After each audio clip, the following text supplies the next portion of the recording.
Oke, Assalamualaikum warahmatullahi wabarakatuh. Waalaikumsalam warahmatullahi wabarakatuh. Selamat teman. Baik, alhamdulillah. Bapak ini ada yang sakit? Ih, Tidak ada, Pak. Saya Pak, Tidak ada, Pak. Tidak, Pak. saya Pak, Kamu sakit kenapa? asam lambung Pak. Asam lambung ya, emang ini.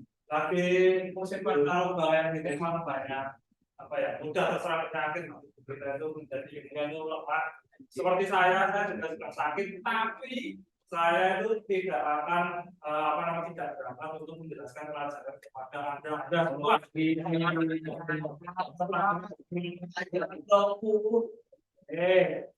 jadi tanpa panjang lebar sebelum kita memulai pelajaran pada siang hari ini alangkah baiknya kita berdoa terlebih dahulu berdoa untuk rahmat dan keyakinan kita masing-masing. Selamat. Amin. Cukup. Oke, mungkin saya absen terlebih dahulu. Yang pertama Aldito. Hadir Pak. Oke, yang kedua Geon. Hadir Pak. Oke, yang ketiga Dansur. Hadir. Oke, yang mana yang tidak hadir? Ya Pak. Ya, kenapa ada Pak? Nampaknya Pak. Oh, ya.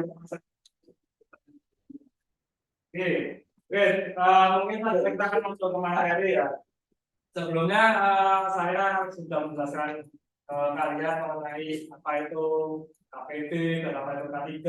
Nah, di APD dan K3 itu kan besok kita bakal gunakan untuk las, ya, untuk mengelas. Nah, sebelum kita mengelas, kita masih ada pelajaran selanjutnya atau materi selanjutnya yaitu pengenalan mengenai bagian-bagian pada mesin las dan juga kemungkinan ada bahan-bahan lainnya juga. Oke, mungkin yang pertama yaitu ada mesin las. Ini dia mesin las gambarnya seperti ini. Ada yang sudah pernah lihat mesin las? Sudah Pak. Ya, karena kalian juga bisa ya. Ya, gitu.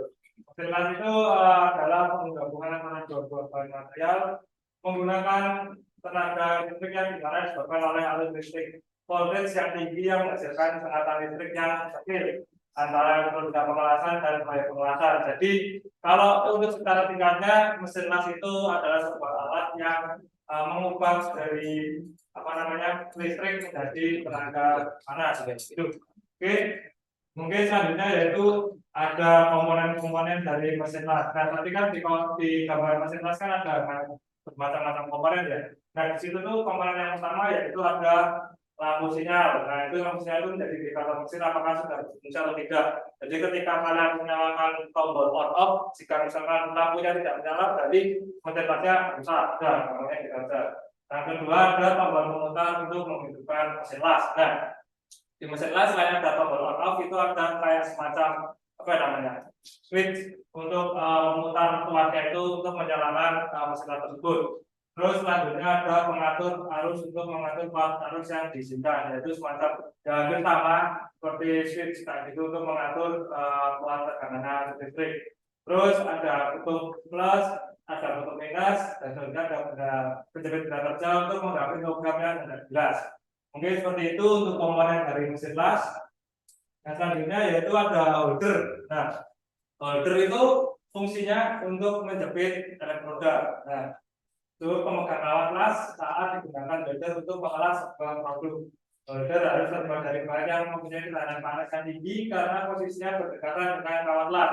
Nah, holder itu nanti elektroda itu nanti dimasukkan atau dijepit ke holder tersebut dengan cara di apa ya namanya? Dipencet lah tuasnya itu yang atas, yang gambar atas. Nah, terus yang yang dimasukkan di situ disebutkan. Nah, terus holder itu juga harus terbuat dari bahan yang tahan panas karena itu nanti dipegang langsung oleh tangan. Jadi biar tidak tangannya kepanasan gitu.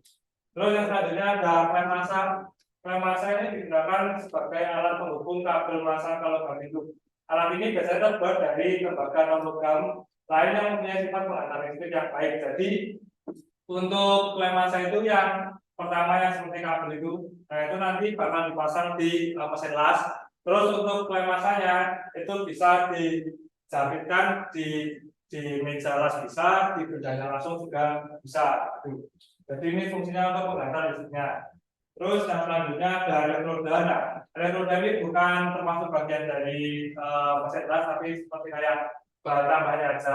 Nah, elektroda adalah suatu material yang digunakan untuk melakukan pengolahan listrik yang berfungsi sebagai pembakar yang akan menimbulkan suara.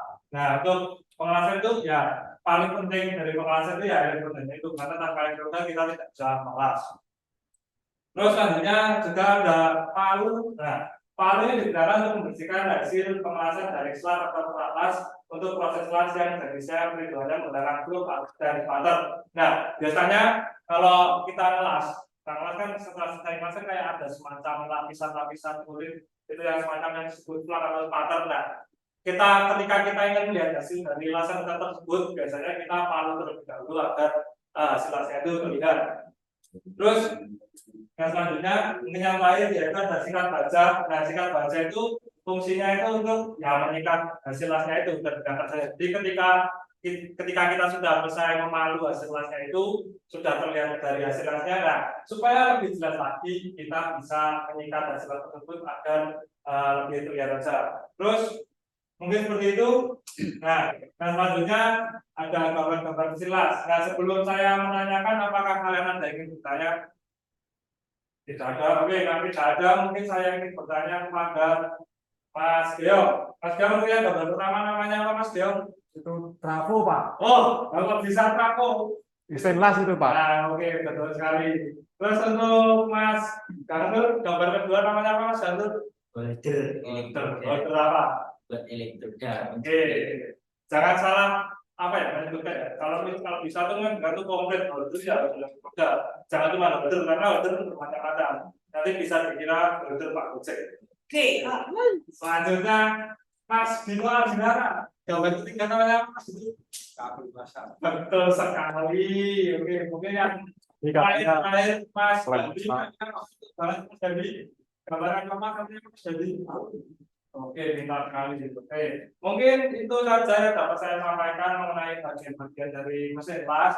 Nah, itu untuk pengenalan saja, karena selanjutnya besok saya akan menjelaskan materi yang lebih detail lagi. Yaitu mungkin dari mesin lasnya saya akan lebih jelaskan lebih detail lagi. Kemudian nanti ada pelepasannya dan lain-lain. Intinya besok pertemuan selanjutnya saya akan menjelaskan lebih detailnya. Untuk sekarang saya hanya menjelaskan secara singkatnya saja. Oke, mungkin cukup dari saya. Sekian. Bila ada kurang lebih mohon maaf. Oke, sebelum saya tutup, alangkah baiknya kita berdoa terlebih dahulu karena tadi kita memulai dengan berdoa menurut agama dan keyakinan kita masing-masing. Itu silakan. Amin. Oke, cukup sekian dari saya. Wassalamualaikum warahmatullahi wabarakatuh.